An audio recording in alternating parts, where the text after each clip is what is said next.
Governador, falando em questão fiscal, recentemente o governo federal lançou o programa de quitação de dívida dos estados com a União, entre esses estados o Rio Grande do Sul. E à época, a agora ministra das Relações Institucionais mencionou que os governadores deveriam agradecer o presidente da República por aquele auxílio, digamos, que estava sendo concedido. Como é que o senhor avalia esse posicionamento do governo federal e como o Rio Grande do Sul se posiciona também diante dessa fala e dessa articulação para a quitação da dívida com a União? Talvez o que está faltando para o presidente Lula é justamente cercar de pessoas que possam também criticá-lo eventualmente. Talvez ande muito com pessoas que só querem elogiar, só gostam de elogios, só gostam de bater palmas e aí cometem muitos erros, como a gente está observando. Talvez o primeiro mandato do presidente Lula ele tenha cercado de assessores mais diversos, né? Tenha feito composições mais amplas e tenha tido, a partir de um ministério mais heterogêneo, um pouco mais de capacidade crítica dentro do governo. E agora... Você acha que ele está fazendo um governo meio tapado agora? Não, estou dizendo que é o seguinte, porque só gostam de elogio. Eu agradeço os movimentos que fizeram em relação ao Rio Grande do Sul. Eu não posso dizer que não fizeram nada. Teve uma renegociação de dívida para financiar um fundo de reconstrução, teve recursos que foram disponibilizados por um fundo de combate às cheias. Então, eu não posso dizer que o governo federal ficou inerte e nada fez.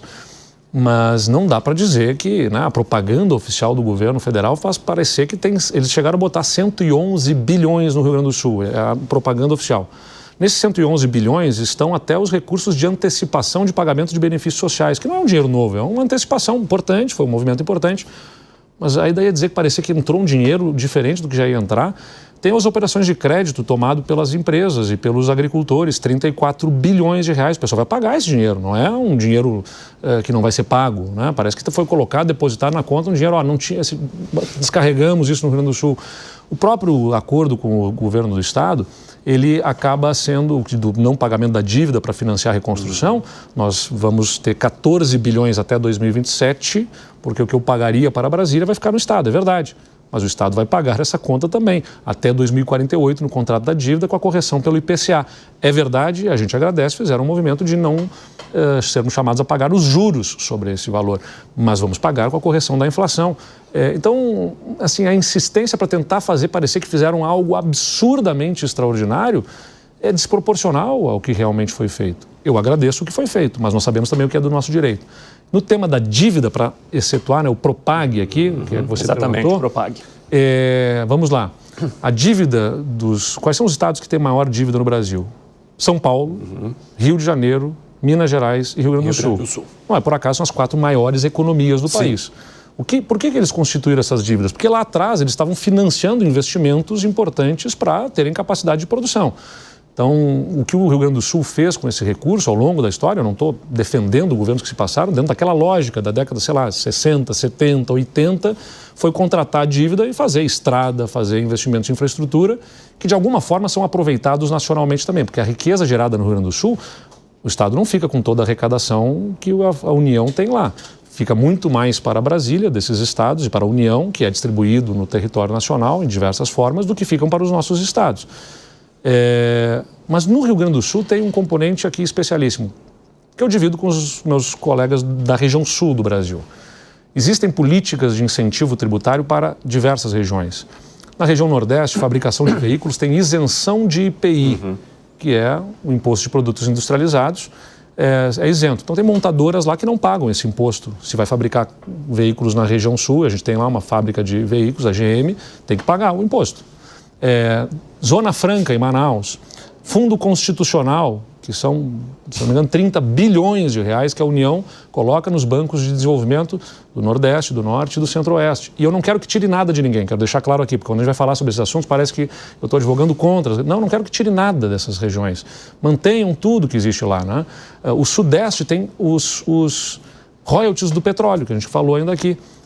Só o estado do Rio de Janeiro tem 30 bilhões no estado do Rio de Janeiro a título de royalties de petróleo. O Rio Grande do Sul tem 300 milhões de reais por ano de royalties diversos, né, a diversos títulos. Então, é desproporcional isso. A gente não tem fundo constitucional, não tem zona franca, não tem isenção de IPI, não tem acesso a royalties e ainda tenho que pagar na minha receita quase 12% de dívida para a União. Então, O que o Rio Grande do Sul fez de tão mal para a União e para o Brasil para ter este tipo de tratamento?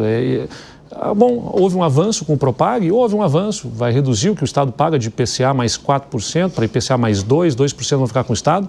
Isso vai significar ali na frente, quando o Estado voltasse a pagar a dívida, ao invés de pagar 10 bilhões por ano, vai pagar 7 bilhões. Tá bom, 3 bilhões de reais a menos, é importante, mas ainda assim serão 7 bilhões de reais do Estado pagando, sem ter isenção tributária de qualquer ordem para atrair investimentos, sem ter fundo constitucional na hora que a gente vai disputar investimentos para o Brasil aqui, outra região chega lá e diz, ó, a partir do fundo constitucional, o banco regional lá oferece crédito com financiamento mais barato. E eu estou lá gritando, não, mas vem para o Rio Grande do Sul aqui, mas por quê? Não, porque eu tenho qualidade de mão de obra, tenho qualidade de logística, mas mas o financiamento, no financiamento eu não consigo te alcançar. E eu estou, o Rio Grande do Sul, na mesma distância dos grandes centros consumidores como São Paulo que os estados do Nordeste. Então, é um tratamento desigual, precisa ser ajustado. E essa crítica não é a este governo, é a todos os governos que se passaram, porque a União tem um olhar para a região sul do Brasil como uma região resolvida. E, de fato, ela tem indicadores melhores do ponto de vista social e econômico, mas o Rio Grande do Sul tem imensos desafios. Nenhum estado brasileiro perdeu tanto economicamente por eventos climáticos como o Rio Grande do Sul. E não é só sobre a enchente, porque tem a estiagem também. Nós tivemos nos últimos 6 anos 4 estiagens severas que nos fizeram perder boa parte da nossa produção de soja, de milho, significando equivalente a meio PIB de um ano do Rio Grande do Sul foi perdido ao longo desses últimos 6 anos por conta das secas. O próprio Ministério da Integração é quem tem esses dados. É o dobro das perdas do segundo estado. Então, tem um ranking lá das perdas econômicas por eventos climáticos. O Rio Grande do Sul é o primeiro em valores perdidos, 2 vezes mais do que o segundo colocado em perdas econômicas, centenas de bilhões de reais. É o estado mais envelhecido do Brasil. Nós temos a maior idade média e o maior percentual de idosos. Então, nós temos um desafio demográfico, temos um desafio logístico, estamos mais distante das regiões do centro consumidor e produtor do Brasil, na região sudeste, temos um desafio climático e nós estamos demandando aqui o seguinte, acho que é justo que o Rio Grande do Sul tenha um tratamento mais adequado no tema da dívida e diferenciado, porque eu não quero que tire nada dos outros. Pode manter o benefício fiscal das outras regiões, pode manter o fundo constitucional, pode manter tudo. Aliás, se não vão nos dar o que dão para os outros, pelo menos parem de nos tirar na forma da dívida. Ou nos deem o fundo constitucional, né, e isenções tributárias que me permitiriam gerar tanta riqueza que nós pagaríamos essa dívida sem nenhum problema. Então, o problema é justamente você assistir outras regiões recebendo benefícios e nós não recebendo. E temos que pagar ainda, né, parte substancial do que a gente gera de riqueza e que gera arrecadação para o Estado. Eu tenho que pegar e botar 12% da nossa arrecadação lá para a União, para que, a título da dívida.